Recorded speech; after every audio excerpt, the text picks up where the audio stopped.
হয়রানি বলতে আপনার ওই যে আমাদের যে নিম্নমানের মালামাল লোক বলে সমস্যা, তারপর আপনার গাড়ির সমস্যা। আমার গোসরা ইউনিয়ন আর হলো বেতাগি ফুমরা ইউনিয়ন, দুটো ইউনিয়ন আমার লোক লাগবে হলো 10-12 জন, আমরা আছি 7 জন।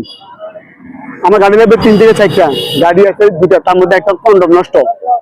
এত বড় ওই দুটো ইউনিয়ন, একটা আংশিক পৌরসভা, লোক বলার জন্য আমি লাইন চালু করতে পারতেছি না। আমি আগে কয়েকদিন থেকে অনবদ্য চেষ্টা করতেছি, বুঝছেন?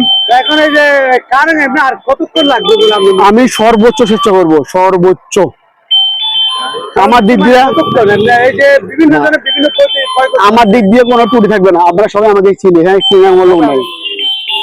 না সবাই তো আপনাকে চিনের জন্য সবাই আপনার কাছে চলে আসছে, কিন্তু সবাই যে আমি ক্ষয়ক্ষতি হচ্ছে আমি সর্বোচ্চ চেষ্টা করব, সর্বোচ্চ। এতক্ষণ লাগার কথা না, ঠিক আছে? আমার এই মতো লোক না, আমাদের লোকগুলো সব আন্দোলনে গেছে, বাকি লোকগুলো আন্দোলনে গেছে। আন্দোলনের কারণ এগুলা যে সঠিক আন্দোলনের কারণটা কি? আন্দোলন মানে পর্যটনের লোকজন, জনবল দেওয়া লাগবে, পর্যটন গাড়ি দেওয়া লাগবে, ভালো মালামাল দেওয়া লাগবে।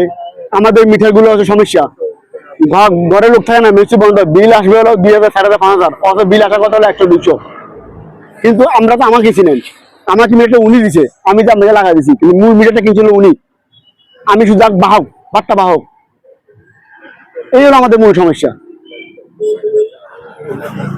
আমি ভাবতেছি না যে আমি এই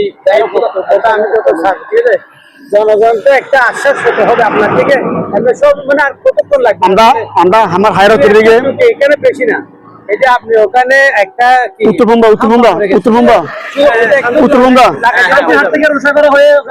আমি যাবো 100% থাকেন, আমি যাবো 100% থাকেন। আমার ডাটা লাইনটা পুরো বন্ধ, 24 ঘন্টা বন্ধ, দেখছেন তো? আমি চেক করছি, কিছু টাই দিব, আপনি আমার সাথে দেখেন।